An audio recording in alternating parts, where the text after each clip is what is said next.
Good evening and welcome to NTD UK News. I'm Stuart Leeson here at today's top stories. The SNP is calling for a second independence referendum following last Thursday's Holyrood election. Hopes wear thin for a baby whale trapped in the River Thames. That's despite efforts to rescue it from a lock in southwest London on Sunday night. And travel disruptions continue after cracks were found in the chassis of some train carriages over the weekend.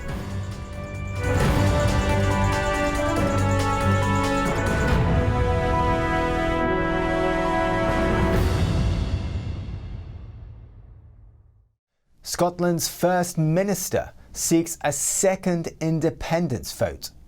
It follows the Scottish National Party's victory in the Holyrood elections. Nicola Sturgeon has told the Prime Minister the referendum is a case of when, not if. Here's NTD's Jane Worrell with the story. Following the SNP's victory in Holyrood, Scotland's First Minister is planning a second Scottish independence referendum. Of course, once the crisis is over, I also said in this election I wanted to give people in Scotland the choice of independence, and I intend to do that when we are out of the crisis. The SNP won just under half of the seats. It's one short of an overall majority. But if you combine the SNP and the Scottish Greens, there's a clear pro-independence majority in Scotland's Parliament. In 2014, the Scots voted against independence, 55% to 45%. Boris Johnson doesn't want another vote. Well, there might be one within the next 5 years. That doesn't necessarily mean people in Scotland will vote for independence. So now we're in a situation where Boris Johnson doesn't want Scotland to have a second independence referendum, but Nicola Sturgeon does. So if there was to be a second Scottish independence referendum, how likely do you think it is that Scottish people will vote yes for that? Well, from where we stand at the moment, the answer to that question is that it's a 50-50 shot. The opinion polls have been suggesting in recent weeks, and indeed over the course of much of the last 3 years, that support for yes and support for no to independence are roughly at 50-50 each. And certainly the message from the ballot box is consistent with that. We had literally just over 50% of people voting for the unionist parties on the constituency ballot, and just over 50% of people voting for the Nationalist Party on the list ballot. So it does look as though the country's split down the middle. The referendum's not going to happen anytime soon. What I think is now going to happen, there is going to be an important debate. The two sides, the unionist side and the nationalist side, are going to have to marshal their forces and above all their arguments. A lot has changed since 2017, and in doing that, they will be trying to shift the dial of public opinion. But at the moment, both of them know that neither of them is guaranteed to win.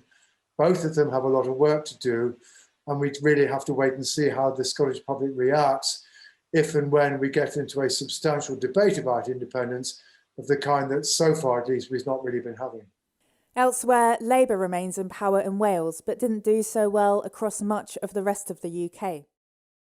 Worry for Labour is almost twofold, though, and in the same way, again, the 2019 general election saw Labour lose votes to all the other parties, not just the Conservatives. These local elections also see that in some places as well, with some significant competition from the Greens in certain areas, Bristol being a key example of that. But on the flip side of that, Labour making some surprising gains in places like Oxfordshire and Worthing. So what we're seeing is a real change in the kind of pattern of results across the country, a real change in the types of places different parties are winning. And much of that seems to be continuing the trends that we saw in the general election, but now at local level as well. The next test of political opinion could come sooner than we think. The government is considering overturning the Fixed Term Parliament Act, which means they could call an election whenever they want. Jane Worrell, NTD News, London. Re-elected London Mayor Sadiq Khan gives his full support to Sir Keir Starmer today after changes made over the weekend to his shadow cabinet. He affirmed his confidence in the Labour leader of 13 months, despite last week's disappointing election results. London Mayor Sadiq Khan pledges his continued support to Sir Keir Starmer as the Labour leader shakes up his top team following last week's disappointing election results. I think Keir's right to accelerate the progress we've got to make to win back the trust and confidence of voters across the country. He's right to do so. He's our leader and he should be supported in making those changes. And I'm really pleased that Keir's not happy with the results because they were a mixed bag. The biggest change of the reshuffle places Rachel Reeves as Shadow Chancellor, often seen as the second most powerful job in the Cabinet. Before becoming MP for Leeds West in 2010, Reeves was an economist at the Bank of England and the British Embassy in Washington, D.C.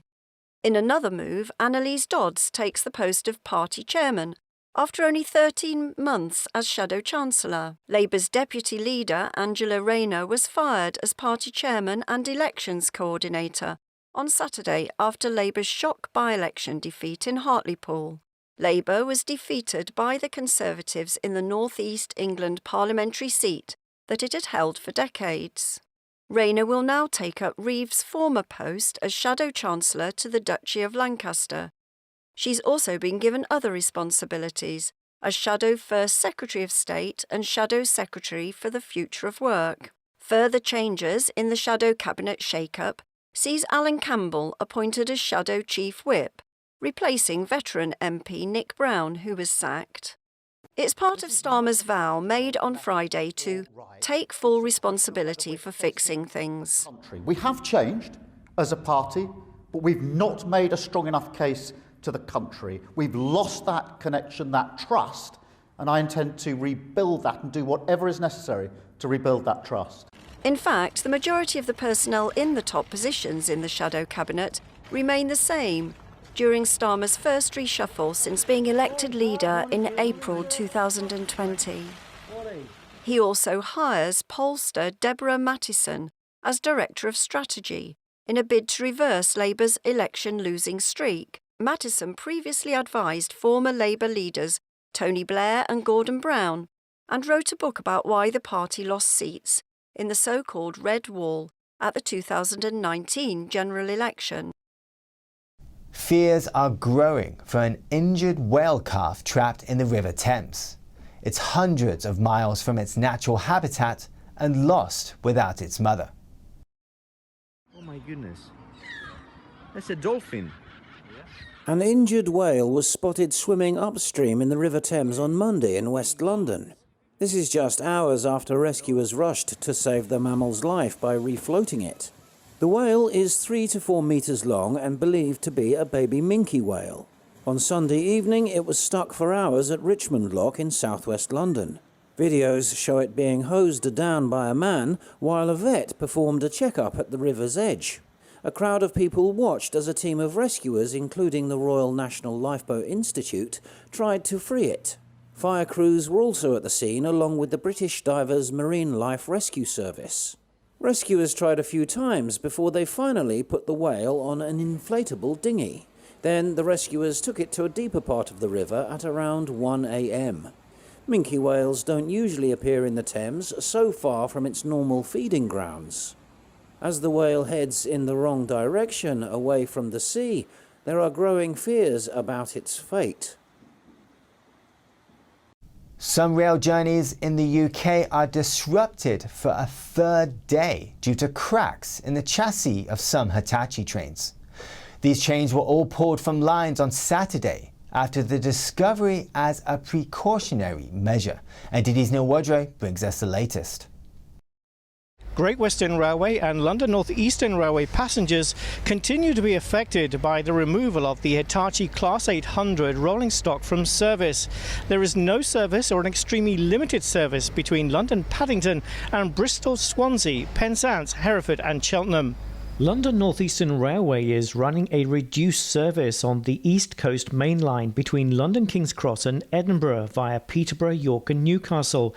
The director of the Rail Delivery Group, Robert Nisbet, said the trains are relatively new in service. On Sunday, he said the cracks measuring millimetres are on the lifting points on the underside of the carriages used for maintenance. He added that this didn't pose any particular danger to passengers, but said they have the potential to develop if left untreated.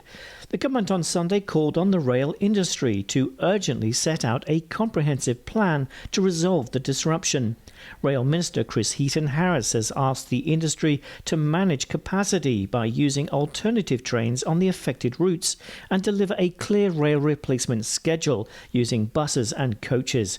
He's also requesting a safety inspection plan from Hitachi to identify the extent of the cracking and whether carriages can still run safely with them. In response, an Hitachi rail spokesperson has said they acknowledge the government's clear direction and their teams continue to work day and night with the Office of Rail and Road operators and independent experts.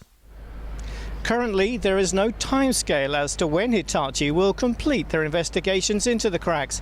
According to the LNER website, the travel problems are likely to continue until at least Friday. Neil Woodrow, NTD News, Paddington Station, London. The chief medical officers of the UK's 4 nations have agreed to lower the country's COVID-19 alert level from level 4 to level 3. In a joint statement, the chief medical officers said that case numbers, deaths and hospital pressures have fallen consistently. The lower threat level means social distancing measures and restrictions can now be gradually reduced. They thanked the UK public for their efforts while urging people to remain vigilant. They also credited the nationwide vaccination programme. And in other news, in what's being called the worst cyber attack to date on critical US infrastructure, a vital pipeline carrying petrol to the eastern US was forced to shut down. It could affect not only motorists, but also major airports in the eastern US. US government officials are working closely with a top US fuel pipeline operator to help it recover from a ransomware cyber attack. The attack forced Colonial Pipeline to shut a critical fuel network supplying populous eastern states. The network carries petrol and other fuel from Texas to the northeast. It delivers almost half of the fuel consumed on the East Coast. One petroleum expert says, a 1 to 2 day outage is a minor inconvenience, but the shutdown continues. Because Colonial delivers to these terminals every 5 days, one can see that on day 4 or 5 of a Colonial outage, that we could see a much greater widespread impact through large areas throughout the mid-Atlantic and the southeast. The shutdown now stretches into its 4th day. It's not just petrol stations and motorists being potentially affected. Another impact is that Colonial Pipeline is delivering jet fuel to airports such as Nashville or Atlanta Hartsfield, Raleigh-Durham or Charlotte, where we have major airline hubs. Atlanta's airport is one of the world's busiest. A ransomware attack means hackers typically lock up computer systems by paralyzing networks and then demand a large ransom to unscramble it. One cybersecurity expert says it has been a problem in the making. Those production networks, those operations technologies, very little has been done in investment in security besides preventative measures. And once prevention fails, there's not a good ability to detect and respond to these things very quickly. He expects the problem to get worse. We're seeing a lot of digital transformation across every industrial company in the world. As those things transform, realize you're exposing yourself to new vulnerability, you're exposing yourself to new access for these adversaries. And these groups are realizing that by targeting industrial companies, they can get higher payouts. 2 people close to the investigation told US media that a group known as DarkSide is among the suspects behind the attack. In response to the attack, the US administration is loosening regulations for the transport of petroleum products on motorways to avoid disruptions in the fuel supply. The White House has also organized a federal task force to assess the impact and avoid more severe disruptions. eBay is giving UK authorities access to its site to remove unsafe listings. Electrical goods are among the items of concern. NTD's Patrick Hayden takes a look. Online seller eBay is giving access to UK regulators so they can directly remove dangerous listings. In the UK, that'll include the Office of Product Safety and Standards and communications regulator Ofcom. eBay faces a constant battle against unsafe items as anyone can create a selling profile. It says this latest move is to speed up the removal of such items, as it won't need to approve the delistings. More than 50 authorities around the world are working with eBay in similar ways. Electrical Safety First Chief Exec Leslie Rudd welcomes the change. She says they repeatedly found dangerous, unbranded electrical goods with obvious visual defects for sale to UK customers. These products often lack some of the most basic safety features. Ofcom will also have access to remove listings for equipment that can be used to broadcast radio on regulated frequencies. Patrick Hayden, NTD News, London.